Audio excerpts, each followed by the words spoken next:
Welcome, everybody. Thank you for joining me today. I am Elisabeth Sporer, and this is Think Time Tuesday, our fourth session in the 2026 series. Today's topic is one I get asked about constantly, so I'm glad we finally have an hour to dig into together. It's business development. So specifically, what it actually looks like to build the relationships that bring in work, not as a concept, but as a practice. Before we dive in, quick housekeeping. This is a 60-minute session. I'll present for about 40 minutes, then we'll open it up for discussion. So you can drop questions in the chat as we go. I'll track them and work them in where they fit, and anything I don't get to, we'll cover in the Q&A. So, all right, let's get going. Here's the agenda for the hour. We're going to cover 4 things. Part 1, the honest diagnosis, why BD stalls in A&D firms. Part 2, what BD actually is, because I find most people conflate BD, marketing, and PR, and that conflation is part of the problem. Part 3, what actually works, the short game and the long game, and what it takes to play both at once. And part 4, systems and tracking, the part most firms skip and the part that makes everything else sustainable. So then we'll close with open discussion. So give me your questions. That's really where the good things happen. A little bit about who's running today's session, since some of you haven't met me yet.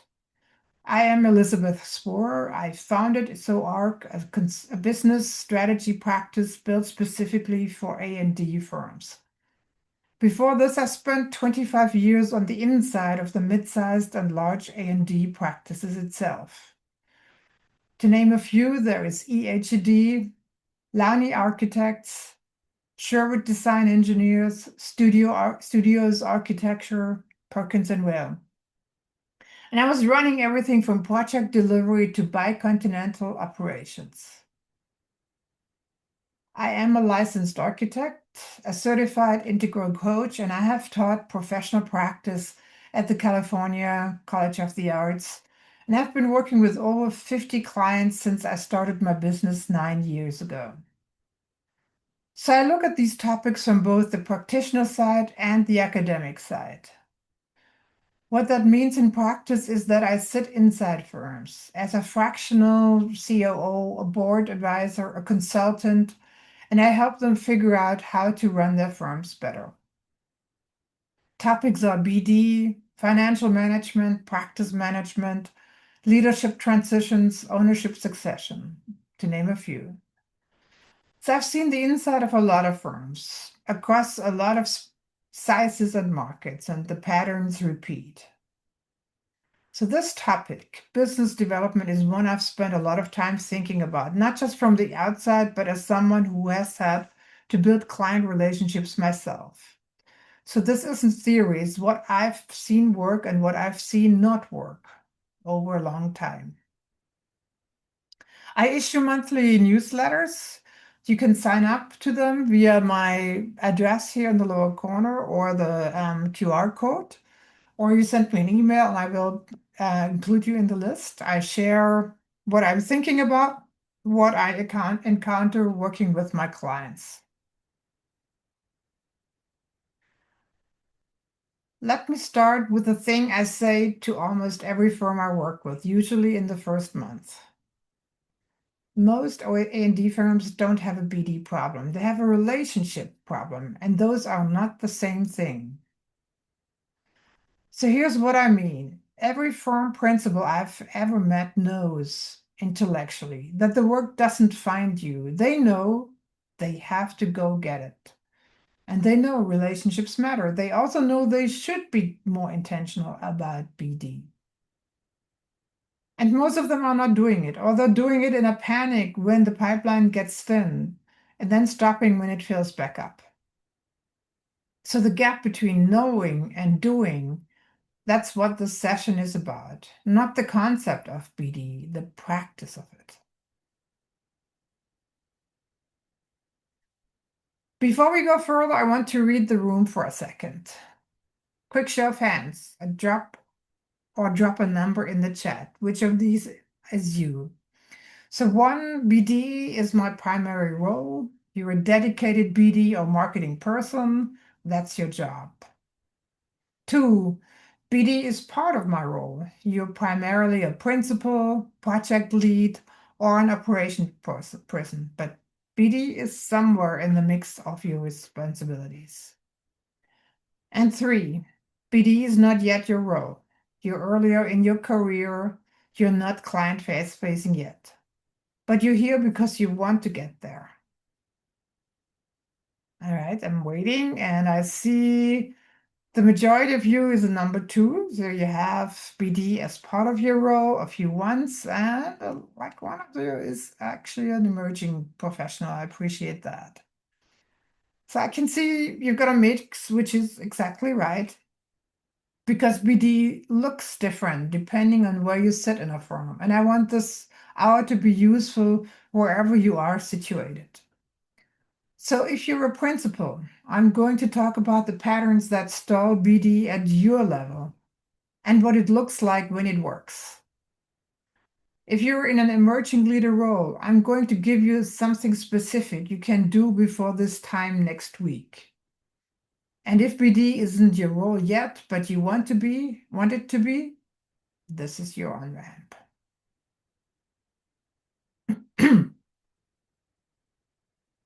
Now let's go to part 1, the honest diagnosis, why BD stalls in A&D firms.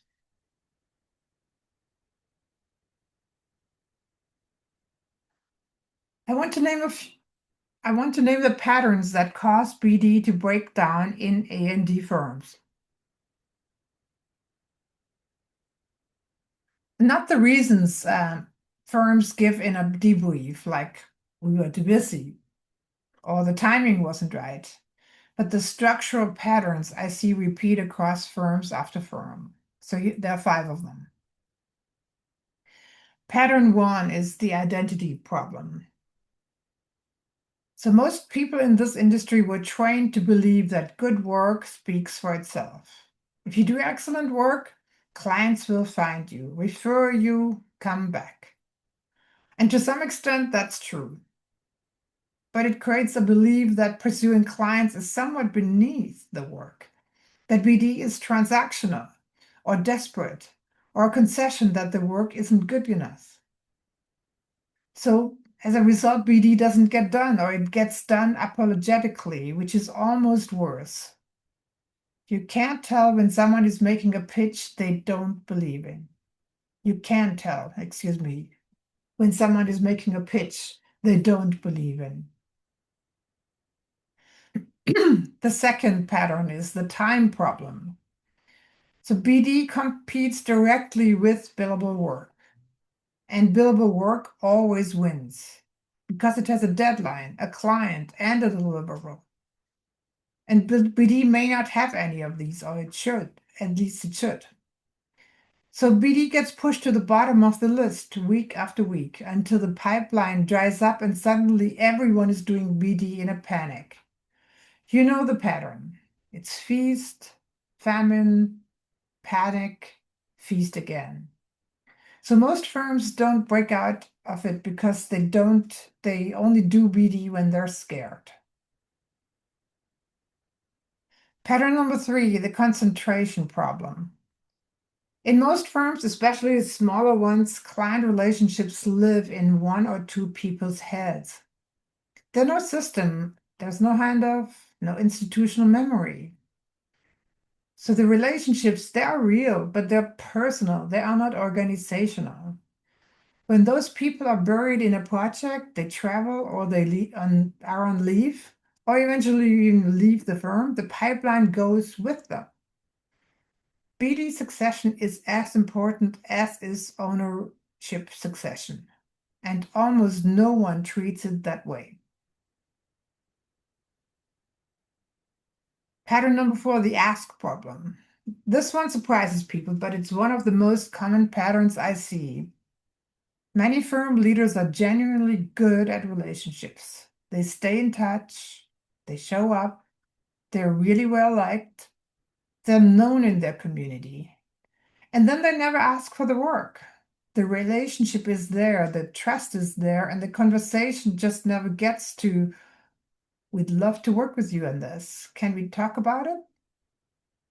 So being good at relationships is necessary, but not sufficient. BD is also, it also requires the ask. And pattern 5, the emerging leader problem. And then there's what happens to people earlier in their careers. They get told, get out there, network, build your relationships. But with no structure, no budget, so no time carved out for it, no clear connection between that activity and their advancement. As a result, they don't do it, or they do it randomly. They go to a few events, collect some business cards, and nothing happens. And they conclude that networking doesn't work for them. If you are in that situation, that issue isn't you. The issue is the lack of structure, and we're going to talk about what to do about it.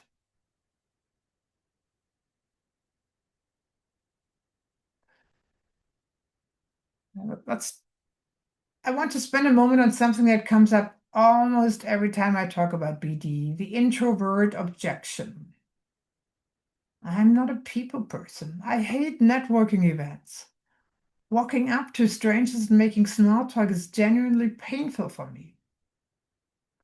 I hear this from a lot of technically excellent architects and designers, and I want to be direct about it. You are not disqualified from BD. Passive BD is real. LinkedIn posts and thought leadership, e-newsletters, speaking engagements, writing, these are all legitimate BD activities, and people have genuinely landed significant work through them. I have expanded my client roster through LinkedIn and a e-newsletter. It works. But, and this is the important part, passive BD has a lower hit rate than direct relationship building. It's a longer game, and it works best when it's paired with some direct relationship activity.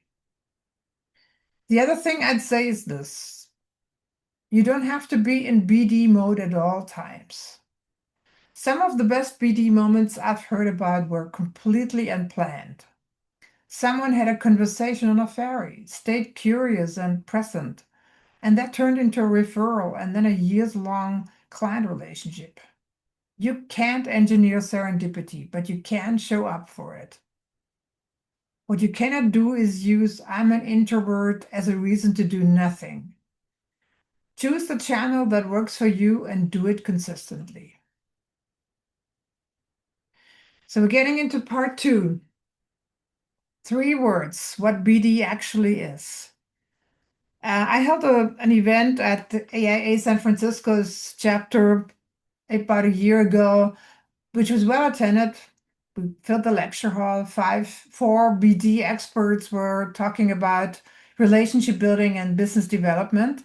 And we asked them, how do you put BD into 3 words? And here are their answers. So one of the reasons BD stalls in firms is that people don't have a shared definition of what they're even trying to do.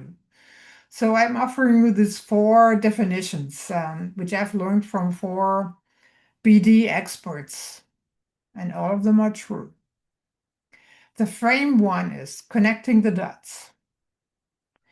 BD is fundamentally about linking people, needs, and capabilities across time. So you're not pitching, you're not selling, you're bridging between what someone needs and what you can do, between a contact and an opportunity, between a relationship today and a project 2 years from now. When you think about it as connecting dots rather than closing deals, it changes how you show up in every conversation. The second framework is identify, nurture, acquire. So this is a three-stage model that I find really useful for diagnosing where firms are stuck. Identify. So know who you are going after and why. Nurture. Build and maintain the relationship over time. Acquire. You got to ask for the work. So most firms do one of the three. They're good at identifying targets, but never nurture the relationship. Or they nurture relationships for years and never make the ask. The model only works if you're doing all three. The next frame is pursuit and positioning. BD is how you pursue the work you want. Marketing is how you position yourself so the right work finds you. So these are not the same thing, and confusing them is one of the most common mistakes I see. So marketing can support BD, a great website, a strong LinkedIn presence, published work. These create conditions where BD can be more effective. But marketing does not replace BD. You still have to pursue. And the last frame is get out there. And sometimes the most honest frame is the simplest one. For most people in this industry, the barrier isn't knowledge, it's activation. You know what to do, you know who to pursue, but you got to do it. So you know just have to make time for it. Make sure that you're not doing it. Make sure that you're not doing it. Excuse me. So get out there. That's it.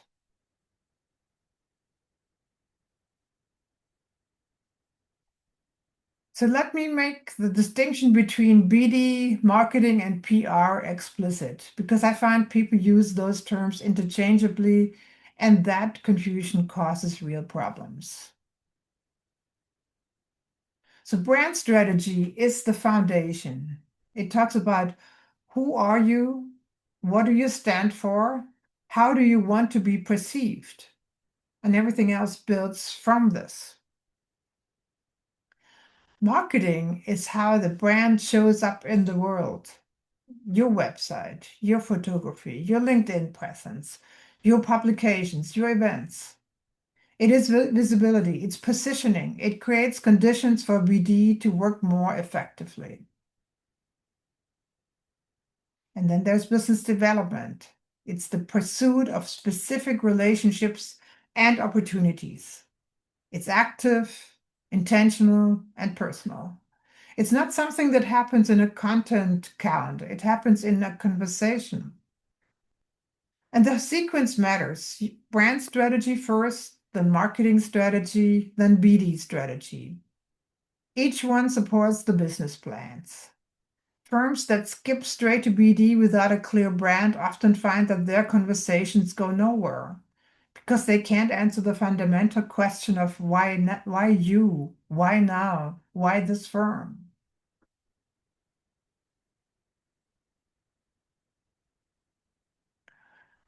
We're getting into part 3, what actually works, the short game and the long game.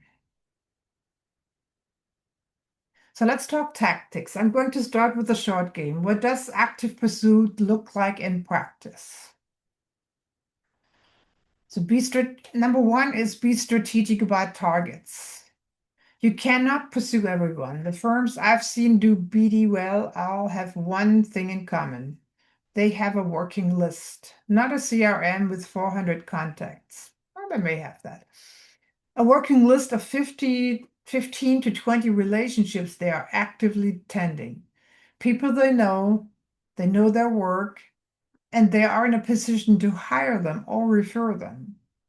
They know who these people are, what they're working on, and where they gather. The second item is do your homework before you show up. So before any BD meeting, coffee, or event where you might run into a target client, do the research. LinkedIn makes this easier than it's ever been. Know what they're working on. Know what they're winning. Know what's probably keeping them up at night. You can't ask good questions if you haven't thought about what you're listening for.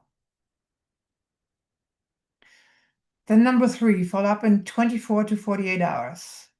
So people forget they met you within a week. I'm serious. They follow up. The follow-up is the signal. It's the first evidence of what kind of person you're going to be to work with. Someone who follows up quickly and thoughtfully is someone who is organized, responsive, and values the relationship. Someone who follows up 2 weeks later, or not at all, is not. Business cards, name tag photos, LinkedIn connections, whatever system you use to capture contact information at an event, make sure you're following up before the week is out. Then item number 4, offer value before you ask. The fastest way to kill a nascent BD relationship is to ask for something before you've given anything. You gotta offer value first.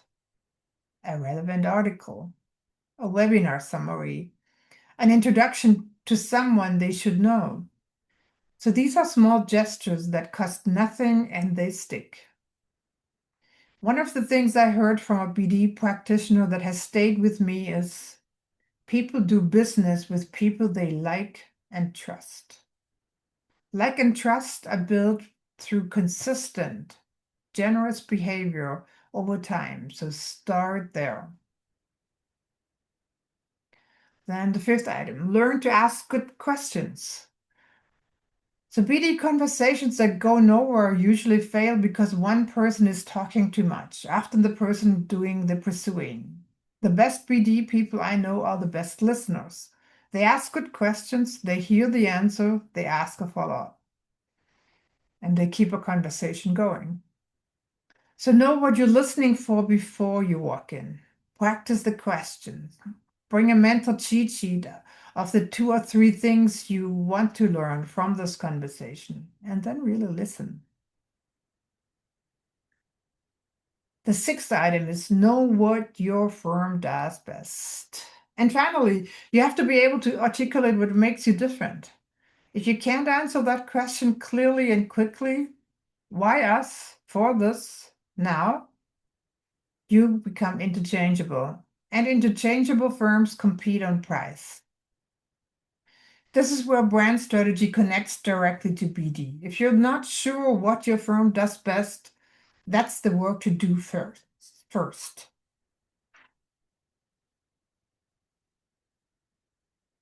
Now the long game, the stuff that doesn't produce a lead next week, but that builds the pipeline that holds.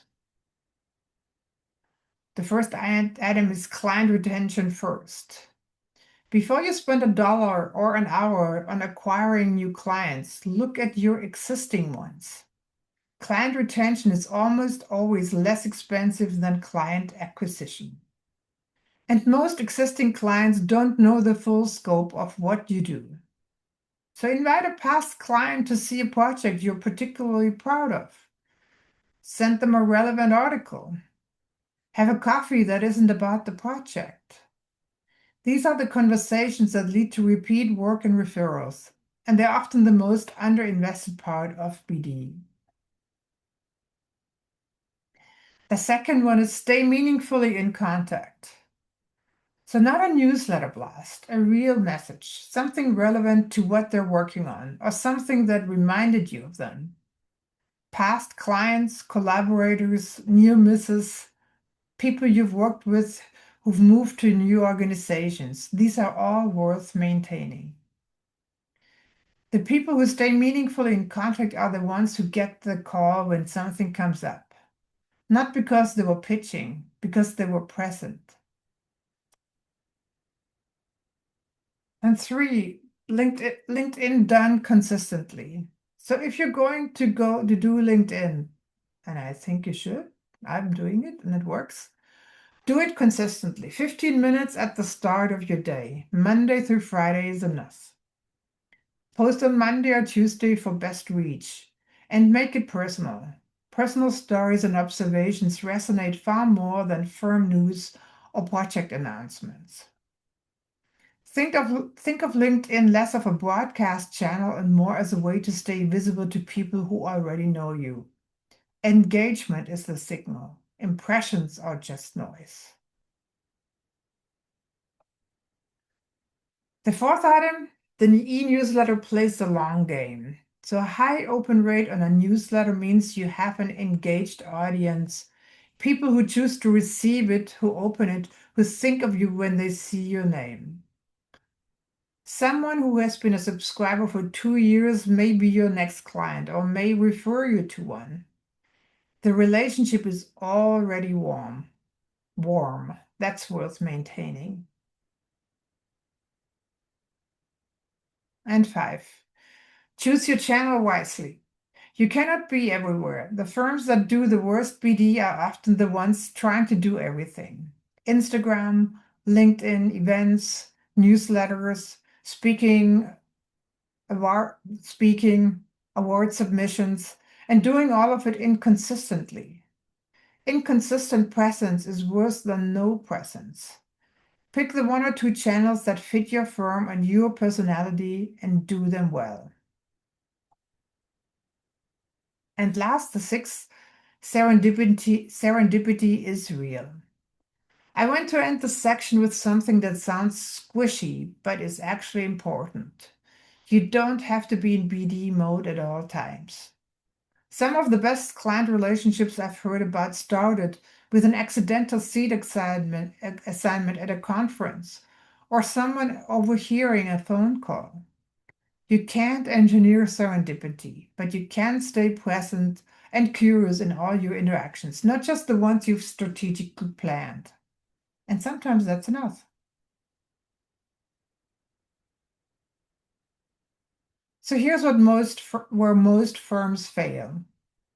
They treat the short game and the long game as alternatives. Do the short game when you're scared.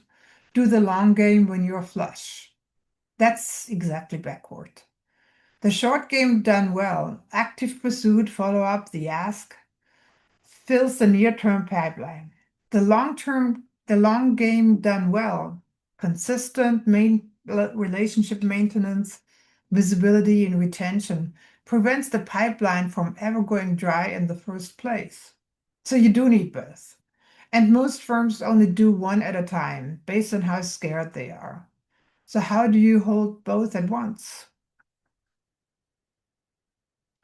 Scheduled like project work. So keep BD time on the calendar, weekly, like any other commitment. Even 15 minutes a day, consistently compounds into a real pipeline. The firms I've seen do this well treat BD time as non-negotiable, not the first thing that gets cut when a project goes through challenges. Build a working list, not a database. I said this earlier, but it bears repeating. The goal is not 400 contacts in a system. The goal is 15 to 20 relationships you are actively tending. Know who they are, what you last talked about, what's next. A sticky note on your monitor can do this job. A CRM you don't maintain cannot. Track BD time on your timesheet. Separate BD time from billable time on your timesheet. Not to be punitive about it, but so that at the end of the year you can ask, where did I spend my BD investment? Which activities produce leads? You can't manage what you don't measure. And involve emerging leaders for real.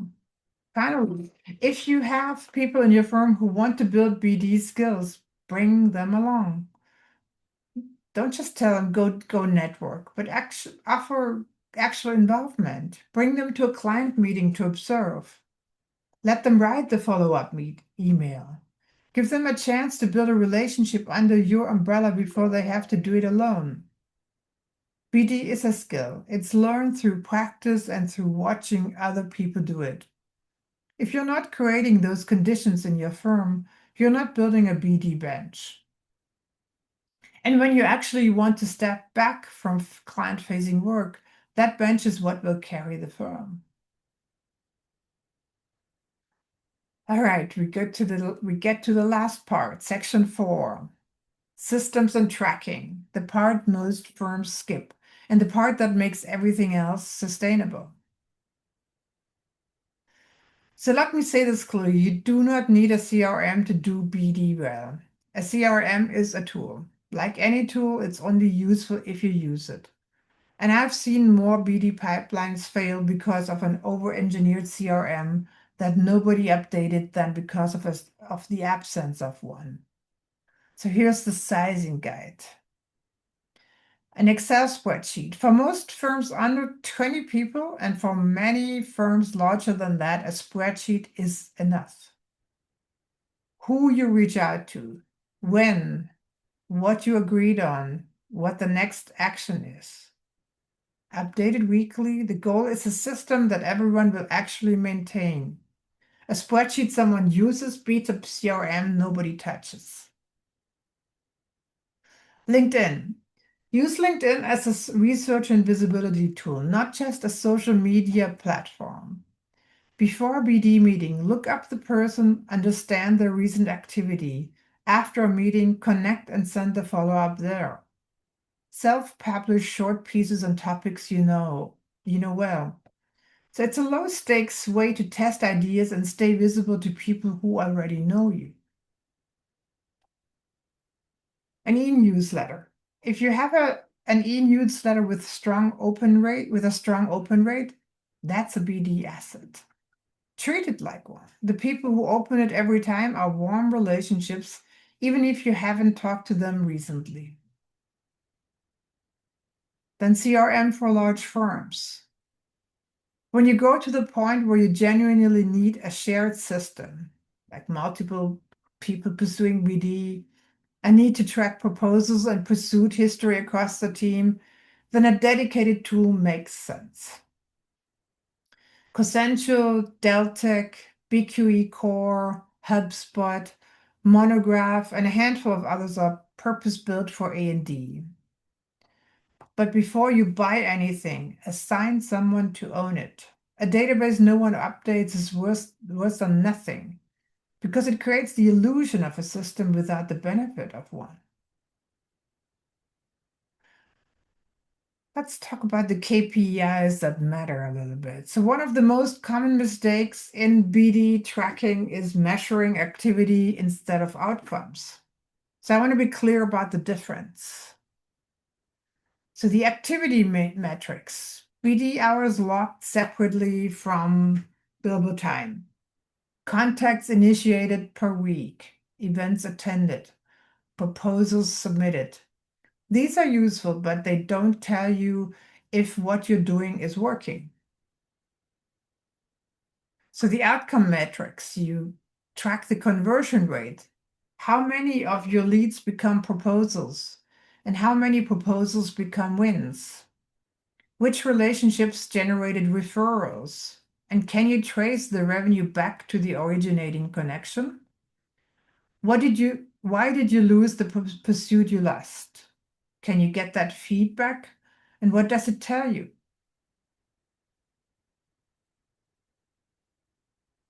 Then the sustainability matrix.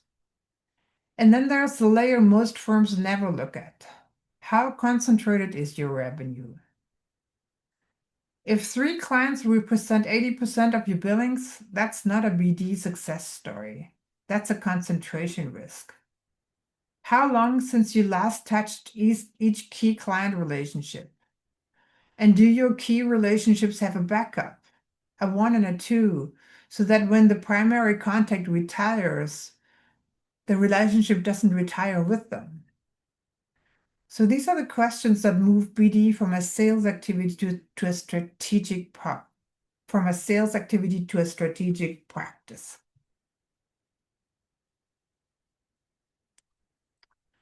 Not every lead is worth chasing. So the flip side of building your pipeline is having a discipline about which opportunities you actually pursue. And not every lead is worth chasing. And over pursuing is one of the things that burns out BD people and depletes firm resources. So here are 6 questions I recommend asking before you commit to a pursuit. If the majority of your answers are no, then stop. Not every no is permanent, but you don't spend a proposal budget on a pursuit you haven't vetted. The first is, does this project type align with our long-term strategic goals? Are we trying to do more of this kind of work or less? The second is, do we have a real relationship with someone in the decision-making chain, or are we starting cold? Cold pursuits have a much lower win rate, so know which one you're engaging in. The third one is, do we have the right expertise and capacity to do this well? Winning work you can't deliver well is worse than not winning it. The next question is the fee likely to be profitable? Or is this a portfolio play, work you're willing to take at a lower margin because it opens a door? Both can be right answers, but you need to know which one you're making. The next question, do you have the bandwidth to pursue this without pulling people off other work? The hidden cost of a proposal is the opportunity cost of the people who wrote it. And finally, is this a client we'd want to work with again? Client fit matters. If the answer is no, that's useful information about whether to pursue at all. So take a photo of this slide if it's useful. Run it before your next go, no-go conversation.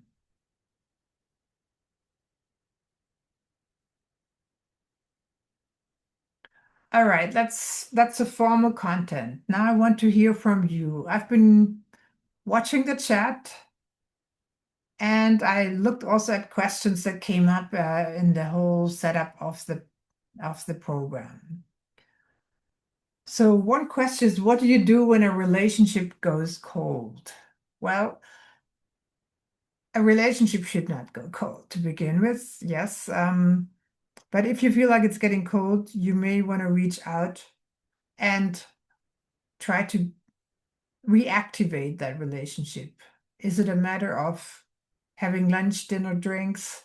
Is it a matter of um, sending information, like I mentioned before, an article of something of interest? A simple inquiry, how are you doing? And can we have a conversation? And be curious and ask questions. Be willing to listen rather than to sell, to really get some interest going. What else is on your mind? What's the BD challenge you're actually sitting with right now? Not the theoretical one, the real one. So a lot of principals I work with tell me that the hardest part isn't knowing what to do, it's finding the time to do it consistently. Is that lining for someone here? Ah, I see, yes. So what about people earlier in their careers? What's the thing standing between you and building your first real client relationship? So you're not asked to do it? I see. Is that something you can ask whether you can do it? Has anyone had a BD approach that worked really well and stopped working? So what changed? Thank you for your attention. Before we close, I want to leave you with one thing to do. Before you close this window today, write down one relationship you've been meaning to tend, not a cold lead. Someone you already know, someone who knows your work, someone you've been meaning to reach out to and haven't. Send them a real message this week, not a pitch, not a newsletter. A message that shows you were thinking about them specifically. And that's it, that's the ask. If you're a principal, I want you to commit to one BD practice to hone in on this month. One, something you'll actually do, not a system you'll set up and abandon. And if you're an emerging leader, ask to shadow a BD meeting, ask to be in the room, take the initiative before someone tells you to. That initiative is what people remember. For everybody else, small and consistent beats big and abandoned. That's true of financial fitness, it's true of leadership development, and it's true of business development. The firms with the strongest pipelines aren't doing extraordinary things. They're doing ordinary things consistently over a long time.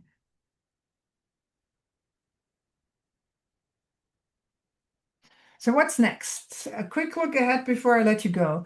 TTT5 is coming up in October. We're going to cover leadership development specifically related to Gen Z staff development. That session will draw from the emerging professionals work I've been doing and from a principals masterclass I ran a few years ago. If you're a principal who's trying to build your next generation of leaders, that one is for you. And if you're an emerging professional trying to figure out how to get more traction in your firm, it's for you too. So if you have specific questions about today, my inbox is open, Elisabeth@soarc.studio. So thank you all for being here. This conversation matters to me and has mattered to me, and I'm glad we've got to have it together. Stay connected and stay safe. Thank you and goodbye.